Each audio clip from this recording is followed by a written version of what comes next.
This is my true story. My daughter looked me straight in the eye one night and said, "You're not a real father. You just paid bills." She said it while cutting her steak, like it was nothing. Her husband laughed with her, like they'd both been thinking it for a long time, and I sat there, chewing through more than just food. I didn't say a word, because in that moment I realized something. They didn't see me as a father anymore. Just a wallet with legs, just a man who used to matter. You won't believe what I did after that.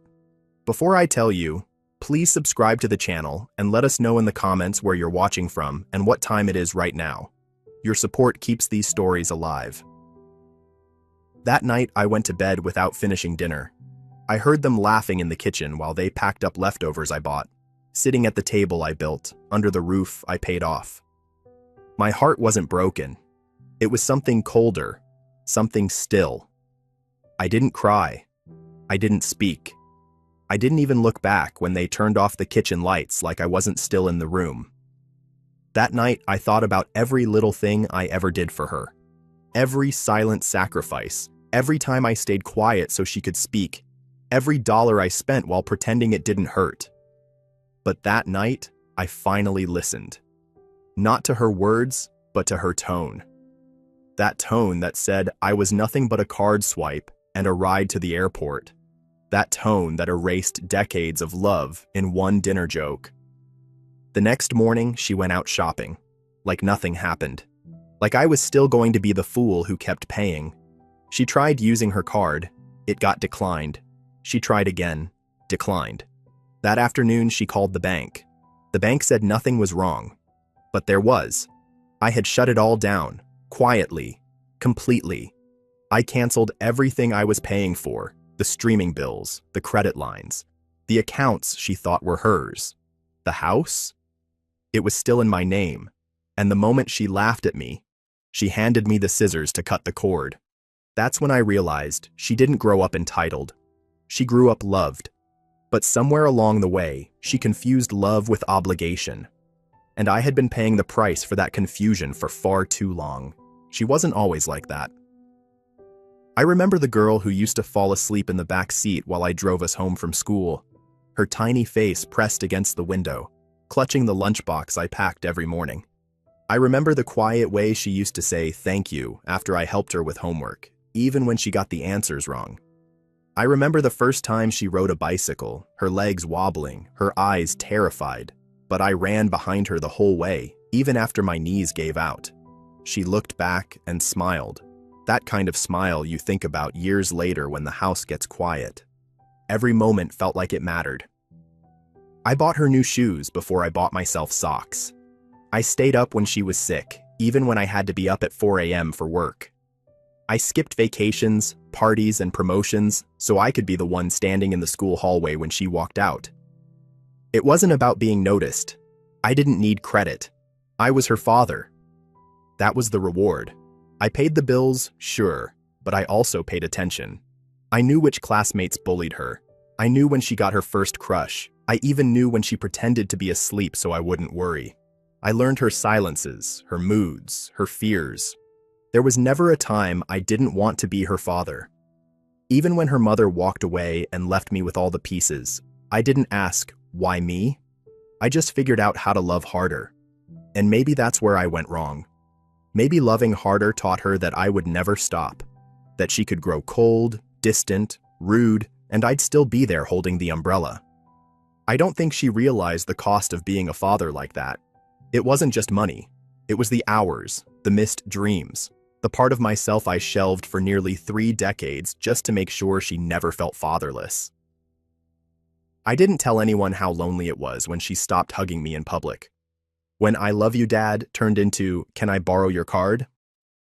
I let it happen because I thought it was a phase.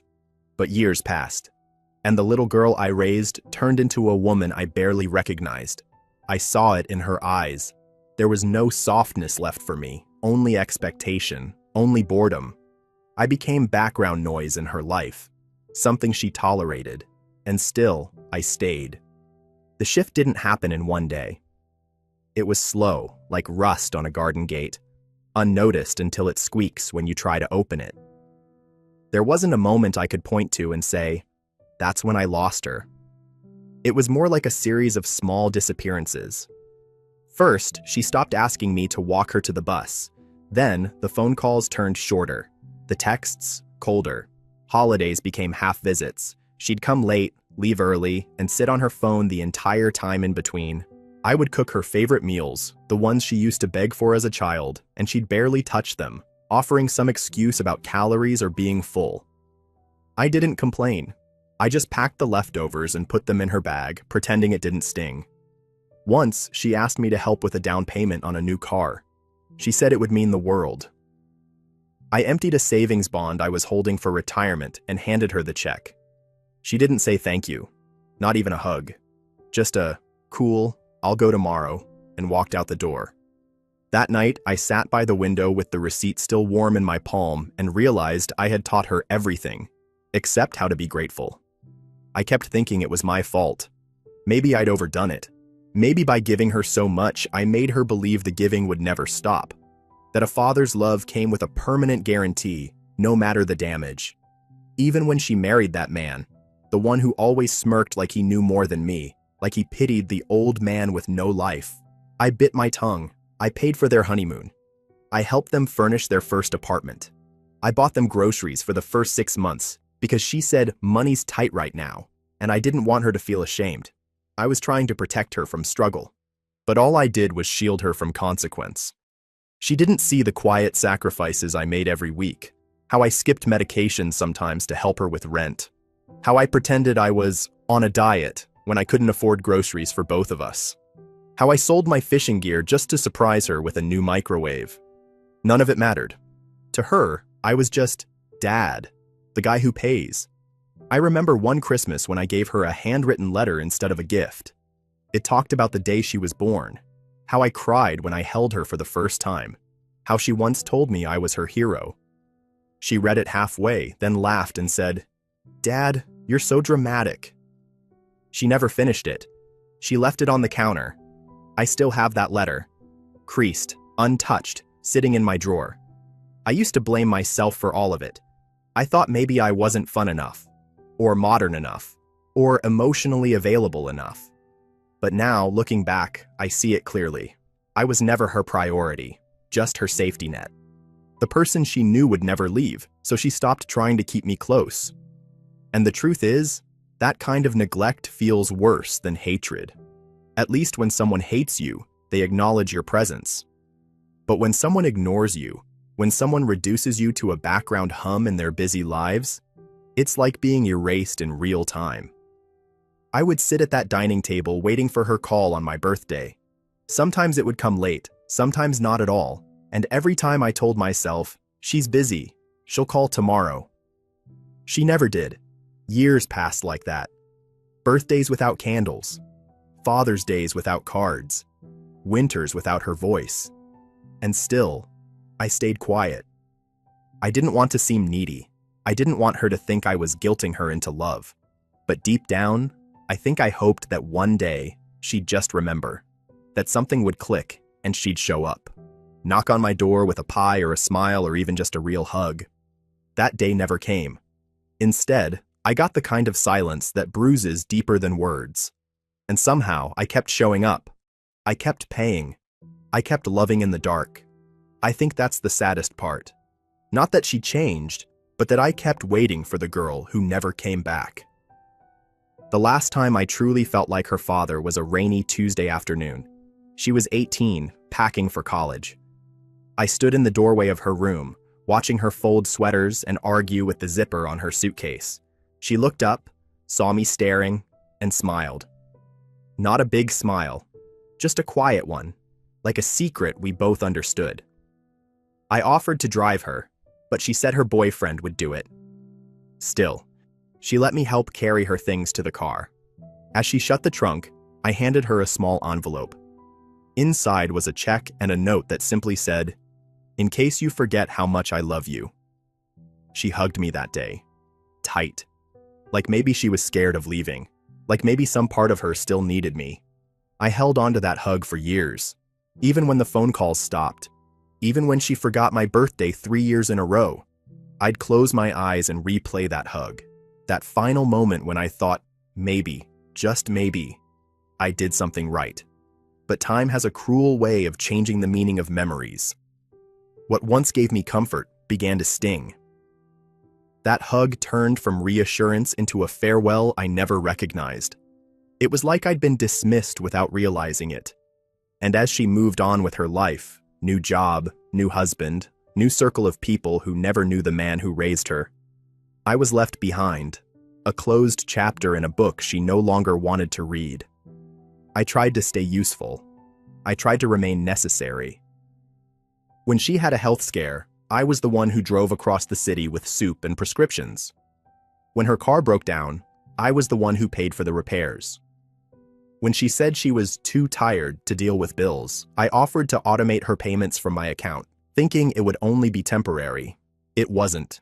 Months turned into years. I became her silent support system, always present but never acknowledged. And slowly, without realizing it, I disappeared from her heart. I wasn't the father who once braided her hair or read bedtime stories or cheered too loudly at school recitals. I was just a number in her banking app, a convenient lifeline she never thanked but always expected. Her husband never helped. He encouraged the distance, called me old school and overbearing. He mocked the way I dressed, the way I spoke, even the way I held utensils. Once at dinner, he made a joke about how I was just the ATM with a recliner. She laughed, not because it was funny, but because she didn't want to defend me. I sat through that dinner with my fork trembling in my hand and a smile frozen on my face. That night, I went home and cried into a towel because I didn't want the neighbors to hear. It wasn't just the disrespect. It was the realization that my daughter had become someone I wouldn't recognize if I passed her on the street. She had my eyes, but not my values. My blood, but not my heart. And still, I didn't confront her. I thought confronting her might break whatever thread still connected us. So I stayed quiet. I let her pull further away. I told myself that love meant endurance, that being a parent meant accepting the pain, that maybe if I just kept being kind, being generous, being invisible, she'd eventually notice. But she never did. The more I gave, the less she remembered where it came from. One day she called and said, "Dad, can you cover my card this month? It's just a glitch. I'll pay you back." I said yes. Of course I did. She never paid me back. A week later, she bought concert tickets and posted them online with a caption that read, "Nothing like spending your own money on memories." I stared at that post for hours. Not because I was angry, but because I realized that she no longer saw me as a person, just a background figure in her curated life, a placeholder, a relic. And in that moment, something in me began to go quiet. Not break, not explode, just quiet. Like a light dimming in a room no one uses anymore. I started talking to the photo of her mother more often. I'd sit beside it in the evenings and whisper updates about how things were going, how I was feeling. Sometimes I asked her what we did wrong. Sometimes I cried into my hands, apologizing for not being enough. I kept that pain to myself, wrapped it in politeness, folded it into silence, because I still believed that someday she'd look up and remember. That maybe, just maybe, the girl I once tucked into bed would come back. But she didn't. And what came next, what she said at that dinner table, proved she never would. It didn't happen all at once. That's what people don't understand about heartbreak. It's not one sharp knife, it's a slow carving over time. The first cut came on my birthday. I hadn't planned anything, just hoped she'd come by. I cleaned the little kitchen, laid out 2 mugs, and reheated the same stew I'd made the last time she visited. That was over a year ago. I waited the whole evening. No knock, no call. Just silence and the echo of an old voicemail she left once, years back, saved on a phone I didn't know how to delete messages from. That night, I turned off the lights early and told myself maybe she got caught up in something important. But then I opened my laptop the next morning and saw pictures. She and her husband had gone out to celebrate a friend's party. Laughter, drinks, cake. Her dress glittered like she had nothing in the world to worry about. The next wound came when I asked if she needed help setting up an emergency fund. I'd always saved. Not much, but enough to keep her afloat if the worst came. She waved it off. "You're sweet, Dad, but we're good. Just automate the bills like before, okay?" She said it like a command. No thank you, no warmth, just a business instruction. I swallowed my pride and did it. Again. Then came the dinner. A family gathering hosted by her husband's side. I wasn't even told until the night before. "If you can come, come. If not, no biggie," she texted. I went. I wore the best shirt I had, brought a bottle of wine even though I don't drink. I sat quietly at the edge of the table, ignored by strangers who didn't care who I was or how many Christmas mornings I'd worked overtime to buy her the bike she wanted. At one point, someone asked what I did for a living. Before I could speak, her husband laughed and said, "He used to do something with numbers. Retired now, just relaxes and pays our bills." The table erupted in laughter. I forced a smile. She didn't correct him. She didn't even look at me. Just leaned in closer to him and whispered something I wasn't meant to hear, but I did. He loves feeling needed. Let him think he's helping. That one broke something, not fully, but it cracked the glass. I drove home that night in silence, one hand on the wheel, the other on my knee just to keep it from shaking. The next day, I went to the drawer where I kept every card she'd ever written me. Birthdays, holidays, Father's Days. I read each one. Some were scribbles from when she was 6, misspelled words and smiley faces. Some were teenage attempts at gratitude. "Thanks for always being there, Dad." I read them like scripture, searching for proof that I wasn't imagining things, that once I had mattered, that once she knew I existed as more than a debit card with gray hair. Then came the favor. Always another favor. Her husband wanted to start a business. Something about importing kitchenware or scented candles. I forget now. They needed a temporary loan. I said no. Not out loud, of course. Just softly. "I think I'll pass this time." Her tone changed instantly. "You're kidding, right?" I wasn't. "We've covered you through so much," she added. I blinked. We? What had they ever covered for me? I paid their rent when their lease fell through. I covered their grocery bills when they forgot their wallets. I sent money when their heater broke, when their insurance lapsed, when they wanted a vacation but didn't want to dip into savings. And yet, here she was, talking like I owed her something. I didn't argue. I just said, "I can't." That week, she stopped calling altogether. I'd check my phone and feel a physical ache in my chest. I didn't want drama. I just wanted her to care, or at least pretend to. I started counting the days since her last visit, then the weeks, then the months. Each one sharpened the reality. I was no longer family. I was a utility, an account to be tapped into when needed, ignored when inconvenient. One afternoon, I showed up at her house unannounced. I'd baked a pie, the same recipe her mother used to make. When I knocked, I heard footsteps pause, whispering behind the door. Then it opened halfway. Her husband stood there. He looked me up and down. "She's not feeling well," he said. I could hear her laughing in the background. "Maybe another time." I handed him the pie anyway. He didn't even say thanks. I walked back to my car and sat there for a long time, just breathing, just watching the clouds move across a sky that felt too big and too empty. That night, I didn't sleep. I sat in the old recliner with a photo album in my lap. Page after page of a girl who used to hold my hand in parking lots and call me her hero. Now I was a stranger outside her door, dismissed with a lie. Something shifted inside me that night. Not rage, not bitterness, just clarity. I realized I had built her world brick by brick. I had handed her a life of comfort, not riches, but stability. And she had turned me into a footnote. I was tired of being quiet, tired of being erased. The next time she called, it wasn't to talk. It was to ask. Again. "Dad, can you check if the card's been acting up? It got declined at dinner." I didn't answer. I just listened. She kept talking, unaware. And in that silence, I made a decision. One that would change everything. But I didn't shout. I didn't warn her. I just stood up, walked to my desk, and opened the folder I hadn't touched in years. The one with all the account numbers, the access, the power, and I finally used it. After that day, the distance between us turned from a quiet ache to something solid. Like glass I could press my hand against but never break through. She didn't call back about the declined card, not even to ask if something was wrong. She just sent a text 2 days later.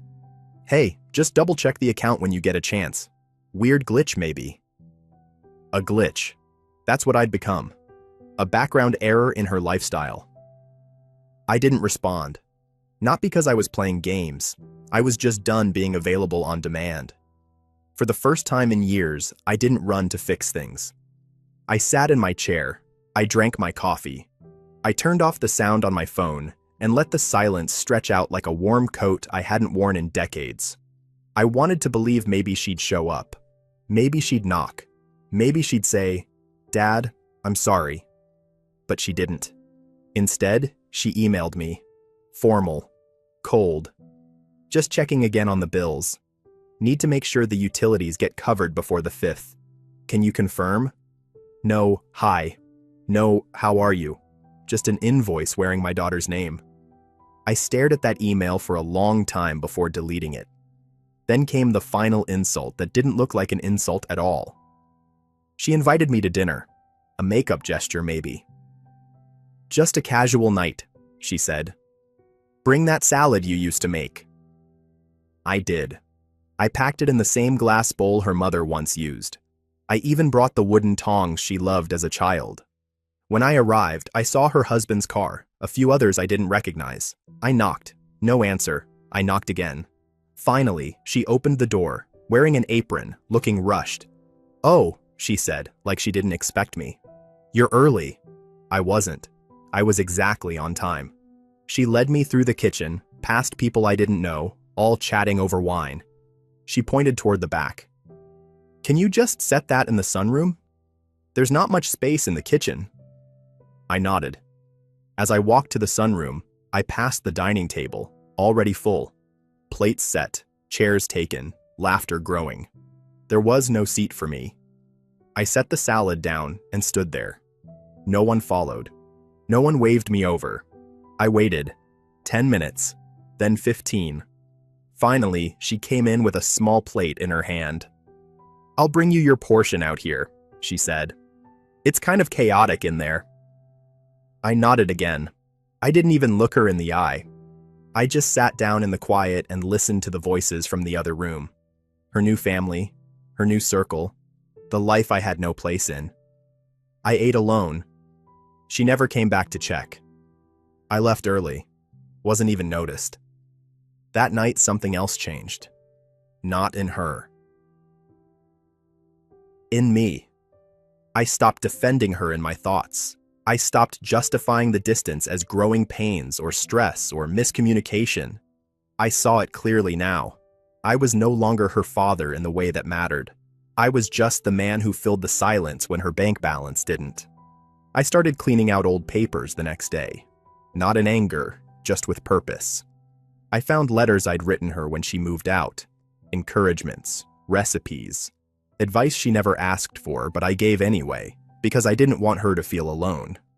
I found a birthday card I never sent, the one I bought the year she skipped visiting me because they were traveling. It still had the tag on it. I threw it away. It meant nothing now. Then came the call from her husband, first time in months. "Hey, we're noticing some stuff's not going through. You okay over there?" I said I was fine. He laughed. Cool, just making sure. You know how banks can be." I didn't answer. He filled the space with awkward chatter. I let it die naturally. Didn't offer to help. Didn't offer anything. That week, I started walking more. Something about the wind reminded me I was still alive. I passed houses where fathers played catch with their kids, saw grandfathers with toddlers on their shoulders. I didn't feel bitter. just distant. Like I was watching a movie I used to be part of but wasn't cast in anymore. At the grocery store, I ran into an old friend. He asked how my daughter was. I said, "She's doing fine." He smiled and said, "She always loved you so much, always said you were her hero." I nodded, then went home and sat in the dark for hours, remembering when that was true, remembering when I used to matter. More bills came in, ones I used to pay without thinking. Subscription renewals, streaming services, her gym membership, her pet insurance, all under my name, all quietly draining the account I'd built with decades of sweat and missed holidays. I stopped each one click at a time. She didn't notice, not right away. But eventually, the silence turned into confusion. The emails became more frequent, then more urgent. "Need to fix this ASAP. It's not working again." "Did something happen with the card?" I didn't reply. I wasn't being cruel. I was just done pretending I owed her anything. The silence became its own kind of message. A new language she hadn't learned yet. The language of enough. I'd had enough. But even then, even after everything, part of me waited for her to come to the door, to say she remembered who I was, not the account, not the lifeline, but the man, the father, the one who carried her when she had fevers and nightmares and scraped knees. But she never did. Instead, she sent her husband again. "Hey, we just want to know what's going on. It's not like we're not grateful." That word, grateful, stuck in my teeth like a splinter. I didn't say anything. I just stood there. He waited, then shrugged. "All right, let us know when you're ready to talk." He left. I watched his car pull away, then went inside, locked the door, and sat in the same chair I always did. But this time, I didn't bring the photo album. I didn't make tea. I didn't light the old lamp. I just sat in the dark and thought, not about the past, but about the final thing I still hadn't done. The one thing that would make her understand. And I knew then, I would do it. Quietly, cleanly, not to hurt. Just to end the pretending. And when it happened, it would be permanent. That night, I didn't sleep. Not because I was restless, but because I didn't feel tired anymore. It was as if some piece of me had been holding on to the hope that she'd knock on my door one last time, and when that hope died, the exhaustion disappeared with it. I sat in the armchair until the sun came up. I didn't move. I didn't cry. I didn't even blink much. The house was completely quiet, the kind of quiet that feels permanent, not temporary. And I realized I had been waiting for a sound that would never come. Not her voice, not her footsteps. Just a change in the way she saw me. A return to something lost. But it never came. I boiled water for coffee but didn't drink it. I just watched the steam rise and disappear. I spent that entire day doing nothing but watching time pass. I didn't turn on the television. I didn't listen to music. I just listened to the silence and realized something.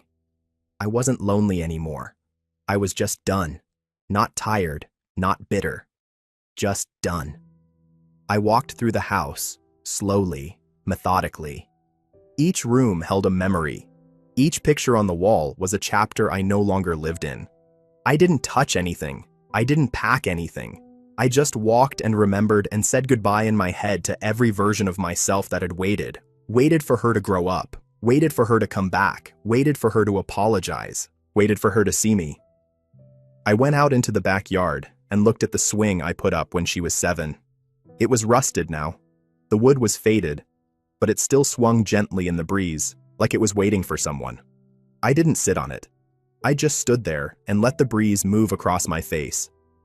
I remembered the day she called me a real hero for pushing her on that swing during a storm. She said I was brave, that I never let go of the ropes even when it rained. I held on to that memory for too long. I let it cover all the cracks that came after. I let it convince me she still believed it. But now I knew better. People don't say things by accident when they're angry. They say what's buried. what they've always thought but never said aloud. Her voice that night at dinner, laughing with her husband. "You're not a real father. You just paid bills." That wasn't a joke. That was the truth she'd been holding on to. And once it came out, it didn't matter what came after. The mask was off. The damage was permanent. That sentence rang in my head louder than anything she'd ever said in love. I went back inside, closed the back door, and stood by the thermostat. It still had her birthday programmed into it as a reminder for me. I turned it off. Then walked to the hallway and stood under the attic pull string. That attic held everything she left behind. Toys, clothes, yearbooks, letters. Things I thought she might one day want again. I'd saved them all, for decades. But in that moment, I realized I wasn't saving them for her. I was saving them for myself, for the version of her that used to run into my arms, that used to fall asleep against my chest, that used to cry when I scraped my hand fixing her bike, then bring me band-aids with cartoon characters. That girl was gone. Not dead, just gone.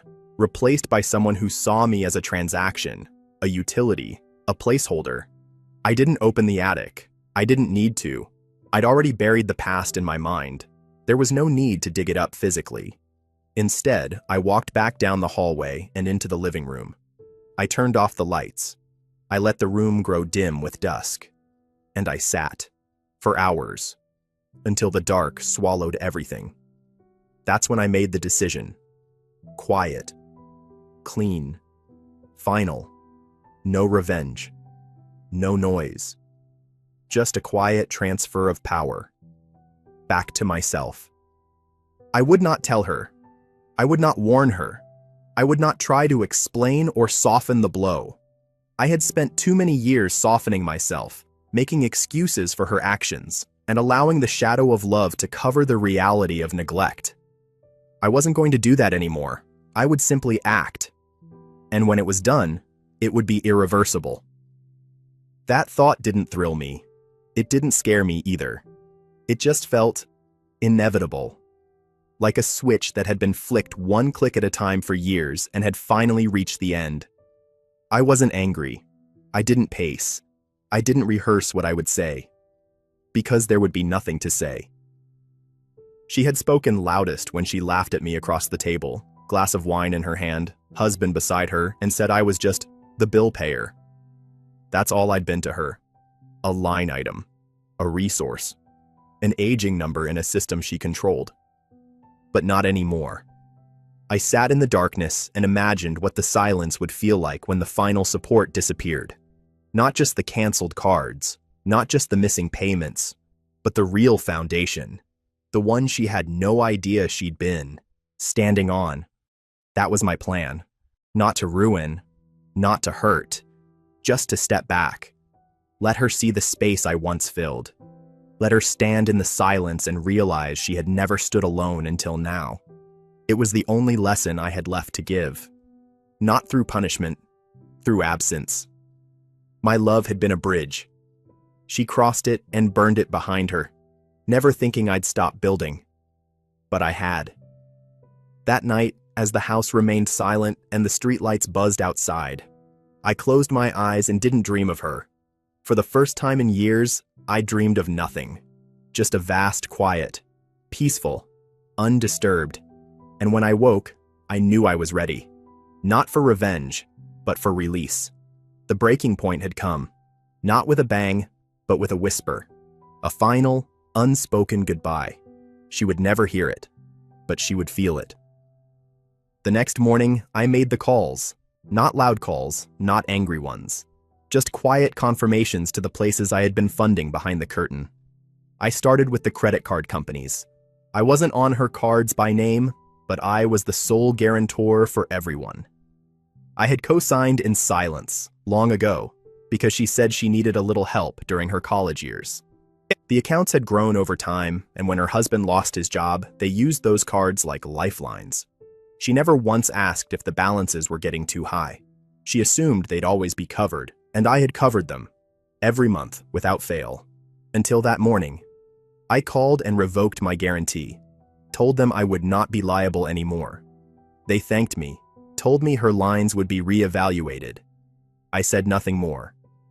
Then I moved to the house, the one she was living in, the one she told everyone they got a great deal on when they moved into town. She didn't know that I had bought it 5 years prior, under a trust. She didn't know that every month, the rent she was paying was being quietly deposited right back into her own savings account, an account I had set up when she had her first baby. She thought she was independent. She thought she had climbed her own mountain. But the truth was, I had been her staircase, and I was done. I called the real landlord, the property manager I had paid for years. I told him to deliver the notice, not eviction, just termination of lease. He asked if I was sure. I said yes. Then I called the insurance provider, the one that covered her husband's car, her home, their phones. All of it linked back to a policy I had bundled for family under my name years ago. I unbundled, removed them, quiet, silent, no explanations. The chain was coming apart, not with scissors, but with tiny, precise cuts. I sat in my kitchen while the first tremors rippled through her world. It didn't take long.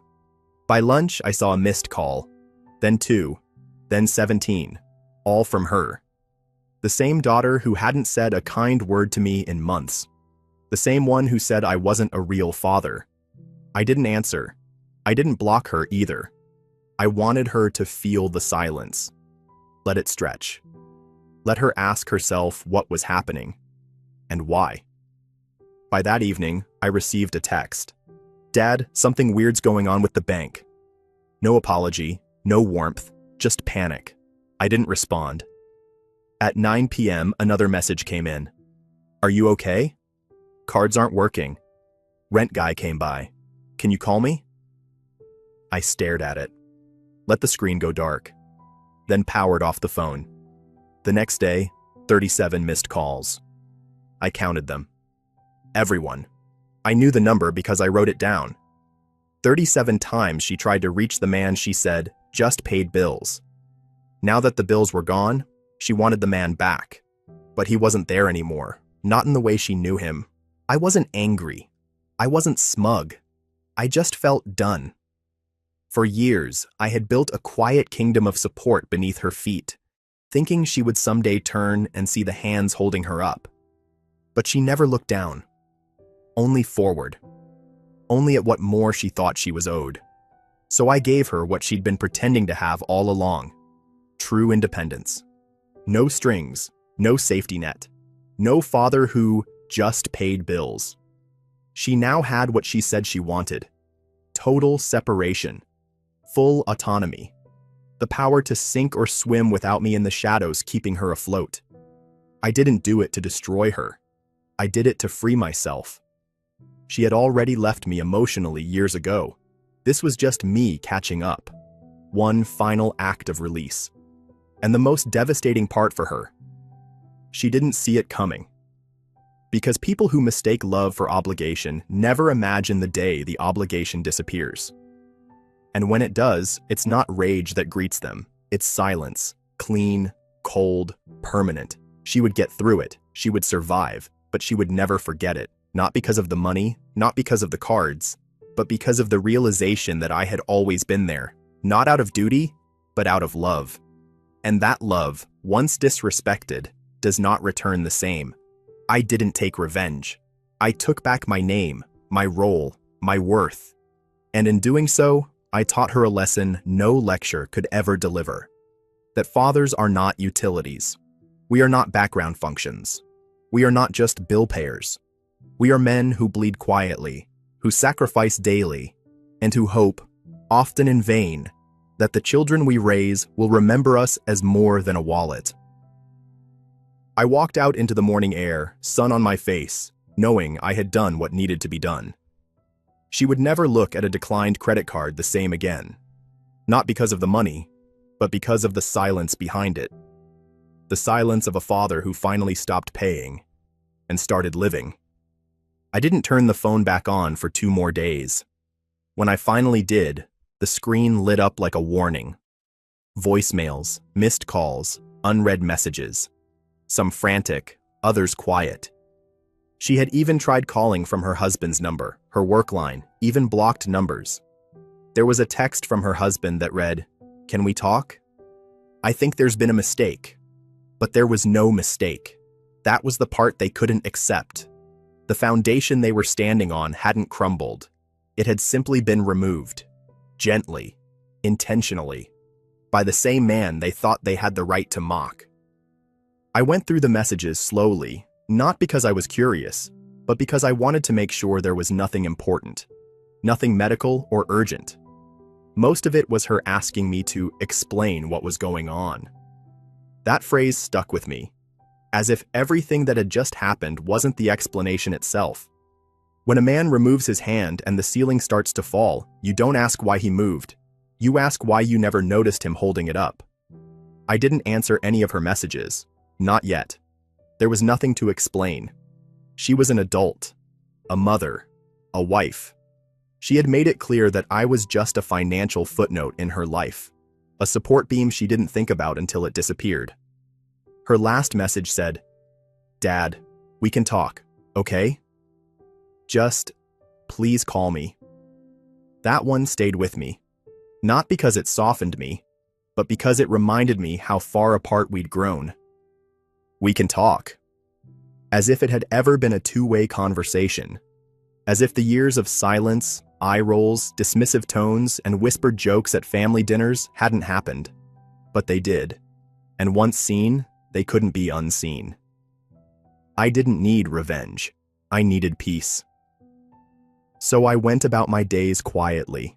I trimmed the hedges, reorganized the shed, went through some old boxes in the garage, found a photo of her as a little girl, maybe 6 or 7, holding my hand in a park. That picture hit me harder than any message. Not because of the smile on her face, but because I remembered that day. I remembered what it felt like to be her whole world. Back when Dad meant something sacred, before pride grew teeth, before love turned into expectation, before she stopped seeing me. I didn't cry. I thought I would. But instead, I just stared at that photo and whispered something under my breath that I didn't even know I'd been holding in. I miss her. Not the woman who laughed at me across the dinner table. Not the one who rolled her eyes when I asked if she needed help with groceries. Not the voice that said I just paid bills. I missed the little girl who used to draw me crayon hearts and run to the door when I came home from work. That version of her had vanished long before I pulled the plug. That's what people don't understand. They think revenge is about the moment. But it's not. It's about years. Layers. Cuts that never healed. Quiet betrayals. Birthdays missed not by accident, but by decision. A slow forgetting of the man who used to carry them through storms. That's what hurts. Not the loud disrespect, but the quiet replacement of love with convenience. She didn't need me anymore. That was fine. But she wanted to humiliate me on the way out. That was not. And that's what made my silence permanent. Days turned to weeks.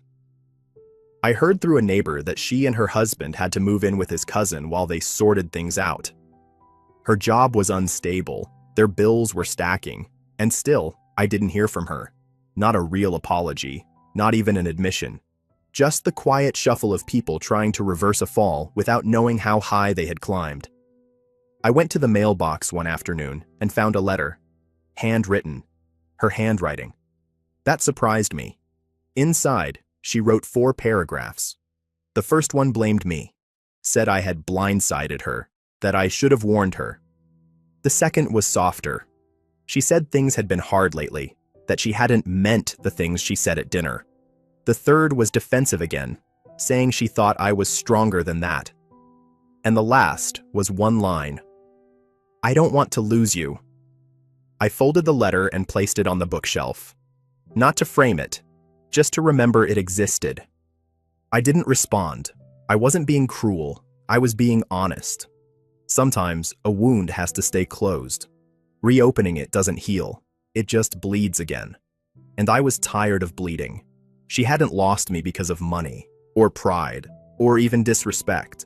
She lost me because she stopped recognizing me. I had turned invisible long before I stopped paying.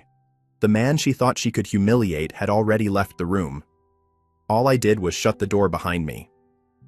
I started cooking again, reading more, even joined a small group at the community center for older men who had stories like mine. Turns out I wasn't alone. Turns out a lot of us were fathers who gave and gave and gave, only to be laughed at in the end. Not hated, just mocked, erased, and it felt good to be around people who understood, not out of bitterness, but out of shared experience. We weren't angry, we were just done. I started walking more, less weight on my chest, more peace in my mornings. The world hadn't changed, but my place in it had. I was no longer a silent benefactor hiding in the corner. I was a man who had chosen himself, finally. And that felt like the first honest thing I had done in years.